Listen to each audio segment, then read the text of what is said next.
ನಮಸ್ತೆ ಸ್ನೇಹಿತರೆ, ಎಲ್ಲರಿಗೂ ಕರ್ನಾಟಕ ನಂದಿ ಯೂಟ್ಯೂಬ್ ಚಾನಲ್ಗೆ ಸ್ವಾಗತ. ನಾನು ನಿಮ್ಮ ನಂದಿತಾ. ಇವತ್ತಿನ ವಿಡಿಯೋ ಏನು ಅಂತಂದ್ರೆ, ಗಣೇಶನ ಹಬ್ಬನ ಎಲ್ಲರೂ ಸಂಭ್ರಮಾಚರಣೆಯಿಂದ ಆಚರಿಸ್ತೇವೆ.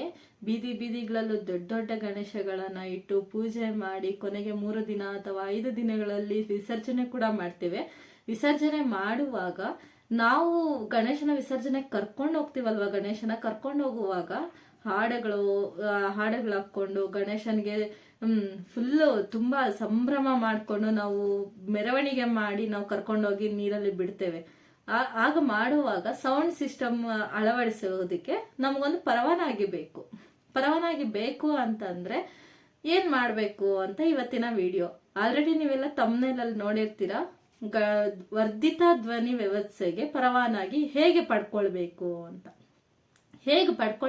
ಅಂತಂದ್ರೆ, ಈಗ ಪ್ರತಿಯೊಂದು ಗಣೇಶನ ಹಬ್ಬಕ್ಕೆ ಗಣೇಶ ಹಬ್ಬ ಆಗ್ಬೋದು, ಪ್ರೊಸೆಷನ್ ಇರ್ಬೋದು, ಏನಕ್ಕೆ ಆಗ್ಲಿ ನಾವೊಂದು ಸೌಂಡ್ ಸಿಸ್ಟಮ್ ಅಳವಡಿಸ್ತೇವೆ. ಸೌಂಡ್ ಸಿಸ್ಟಮ್ ಅಳವಡಿಸೋದಕ್ಕೆ ನಮ್ಗೆ ಒಂದು ಲೈಸೆನ್ಸ್ ಬೇಕಾಗತ್ತೆ. ಮೆರವಣಿಗೆ ಮಾಡುವಾಗ ರೋಡಲ್ಲಿ ಹೋಗುವಾಗ ಬರುವಾಗ ಜನ ನೋಡ್ತಾರೆ, ಅದು ಒಂಥರ ಪಬ್ಲಿಸಿಟಿ ತರ ಆಗತ್ತೆ. ಪಬ್ಲಿಸಿಟಿ ಆಗ್ಬೇಕು ಅಂತಂದ್ರೆ ನಮ್ಗೊಂದು ಲೈಸೆನ್ಸ್ ಇರ್ಬೇಕು. ಅದ್ ನಮ್ಗೆ ಎಲ್ಲಿ ಸಿಗತ್ತೆ? ಮೇನ್ ಈಗ ಗೌರಿ ಗಣೇಶ ಹಬ್ಬ ಇನ್ನೇನು 2-3 ದಿನದಲ್ಲಿ ಆಗ್ತಾ ಇದೆ.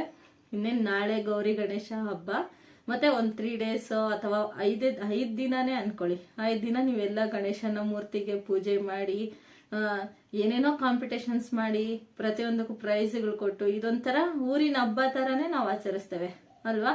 ಆದ್ರಿಂದ ಈಗ ಅದಕ್ಕೆ ನಾವು ಏನ್ ತಗೊಳ್ಬೇಕು, ಮೆರವಣಿಗೆ ಮಾಡುವಾಗ ನಾವು ಯೂಸ್ ಮಾಡೋ ಸೌಂಡ್ ಸಿಸ್ಟಮ್ ಆಗಿರ್ಬೋದು, ಅದಕ್ಕೆ ಹೇಗೆ ನಾವು ಲೈಸೆನ್ಸ್ ತಗೊಳ್ಬೇಕು ಅನ್ನೋದನ್ನ ನಾನು ಈ ವಿಡಿಯೋ ಮೂಲಕ ಹೇಳ್ಕೊಡ್ತೇನೆ.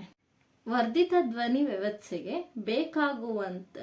ಬೇಕಾಗುವಂತ ಲೈಸೆನ್ಸ್ ಮಾಡಿಸೋದಕ್ಕೆ ಏನೇನ್ ಡಾಕ್ಯುಮೆಂಟ್ಸ್ ಬೇಕು ಅಂತ ಮೊದಲು ತಿಳ್ಕೊಳ್ಳೋಣ. ಮೊದಲು ಮಾಲೀಕರಿಂದ ಅನುಮತಿ ಪತ್ರ ಅಂತಂದ್ರೆ, ಇವಾಗ ನಮ್ದು ಒಂದು ವೆಹಿಕಲ್ ಇರುತ್ತೆ. ಆ ವೆಹಿಕಲ್ ನಾವು ತಗೊಳ್ಳೋದಿಕ್ಕೆ ವೆಹಿಕಲ್ ಅಲ್ಲಿ ನಾವು ಗಣೇಶನ ಕರ್ಕೊಂಡು ಹೋಗ್ಬೇಕಾದ್ರೆ ಅದು ಒಂದು ವೆಹಿಕಲ್ ಇದ್ದೇ ಇರುತ್ತೆ. ಆ ವೆಹಿಕಲ್ ಮಾಲೀಕರಿಂದ ಅನುಮತಿ ಪತ್ರ ನಾವು ಕೊಡ್ತಾ ಇದೀವಿ ಅಂತ.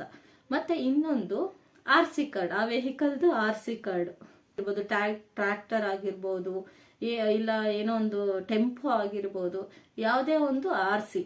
ಆಮೇಲೆ ಯಾರು ಡ್ರೈವರ್ ಇರ್ತಾರೆ, ಡ್ರೈವರ್ದು ಡ್ರೈವಿಂಗ್ ಲೈಸೆನ್ಸ್ ವಾಹನ ಇದ್ದಲ್ಲಿ. ಈ 3 ಡಾಕ್ಯುಮೆಂಟ್ಸ್ ತಗೊಂಡು ನಿಮ್ಮ ಹತ್ತಿರದ ಗ್ರಾಮ 1, ಕರ್ನಾಟಕ 1, ಬೆಂಗಳೂರು 1, 3ರಲ್ಲಿ ಎಲ್ಲೇ ಹೋಗಿ ನಮ್ಗೆ ಈ ತರ ಲೈಸೆನ್ಸ್ ಬೇಕು, ಸೌಂಡ್ ಸಿಸ್ಟಮ್ ಹಾಕೋದಕ್ಕೆ ಲೈಸೆನ್ಸ್ ಬೇಕು ಅಂತ ನೀವು ಕೇಳಿದ್ರೆ ಅಪ್ಲಿಕೇಶನ್ ರೈಸ್ ಮಾಡಿ ಕೊಡ್ತಾರೆ. ಅಪ್ಲಿಕೇಶನ್ ರೈಸ್ ಮಾಡಿ ಕೊಟ್ಟಾಗ ನಿಮ್ಗೆ ಅದು ಅಪ್ರೂವಲ್ ಆಗ್ಬಿಟ್ಟು ನಿಮ್ಗೆ ಆಮೇಲೆ ಇನ್ನೊಂದು ಕಾಪಿ ಕೊಡ್ತಾರೆ, ಸಿಗತ್ತೆ. ಆ ಕಾಪಿ ತಗೊಂಡು ಹೋದ್ರೆ ನಿಮ್ಗೆ ಯಾವ ಪೊಲೀಸ್ ಆಗಿರ್ಬೋದು, ಯಾರೇ ಆಗ್ಲಿ ಸಿಬ್ಬಂದಿ ಏನು ನಿಮ್ಮನ್ನ ತಡೆಯೋದಿಕ್ಕಾಗಲ್ಲ, ನಾವು ಲೈಸೆನ್ಸ್ ತಗೊಂಡಿದೀವಿ ಅಂತ. ಅದರಿಂದ ಯಾರೇ ಆಗ್ಲಿ ಗಣೇಶ ಹಬ್ಬನ ತುಂಬಾ ಜೋರಾಗಿ ಗ್ರ್ಯಾಂಡ್ ಆಗಿ ಮಾಡುವವರು ಯಾಕೆ ಇದೊಂದು ವಿಚಾರದಲ್ಲಿ ಸಿಗಾಕೊಂತೀರಾ? ಆದ್ರಿಂದ ಅದಕ್ಕೂ ಒಂದು ಪರವಾನಗಿ ನಮ್ಮ ಹತ್ರ ಇದೆ ಅಂತಂದ್ರೆ ನಾವು ತುಂಬಾ ಸಂಭ್ರಮದಿಂದ ಗಣೇಶ ಹಬ್ಬ ಆಚರಿಸಬಹುದು. ಆದ್ರಿಂದ ಪ್ಲೀಸ್ ಈ ಕೂಡಲೇ ದಯವಿಟ್ಟು ನೀವು ನಿಮ್ಮ ಹತ್ತಿರದ ಪ್ರತಿಯೊಂದು ಗ್ರಾಮ ಪಂಚಾಯತಿಗಳಲ್ಲೂ ಗ್ರಾಮವನ್ನ ಇದ್ದೇ ಇರುತ್ತೆ. ಪ್ರತಿಯೊಂದು ಹಳ್ಳಿಗೂನು ಹಳ್ಳಿಗೆ ಒಂದು ಪಂಚಾಯತಿಗೆ ಹಳ್ಳಿಗೂ ನಿಮ್ಗೆ ಸಿಗುತ್ತೆ. ಗ್ರಾಮವನ್ನ ಹತ್ರ ಹೋಗ್ಬಿಟ್ಟು ನೀವು ಕೇಳಿ, ನೀವು ಪರವಾನಗಿ ತಗೊಳ್ಳಿ. ಯಾವುದೇ ಕೇಸು ಏನು ಇಲ್ಲದೆ ಆರಾಮಾಗಿ ನೀವು ಗಣೇಶ ಹಬ್ಬನ ಆಚರಿಸ್ಬೇಕು ಅಂತ ನಾನು ಮನಸ್ಫೂರ್ತಿಯಾಗಿ ಕೋರಿಕೊಳ್ಳುತ್ತೇನೆ. ನಿಮ್ಗೆ ಈ ವಿಡಿಯೋ ಇಷ್ಟ ಆಗಿದ್ರೆ ಲೈಕ್ ಮಾಡಿ, ಶೇರ್ ಮಾಡಿ, ಕಮೆಂಟ್ ಮಾಡಿ ಫ್ರೆಂಡ್ಸ್. ಮತ್ತೆ ಈ ಲೈಸೆನ್ಸ್ ನ ತಗೊಳ್ಳೋದಕ್ಕೆ ಪ್ರತಿಯೊಬ್ಬರಿಗೂ ಈ ವಿಡಿಯೋ ಶೇರ್ ಮಾಡಿ.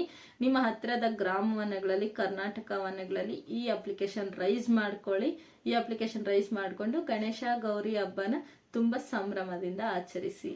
Thank you so much.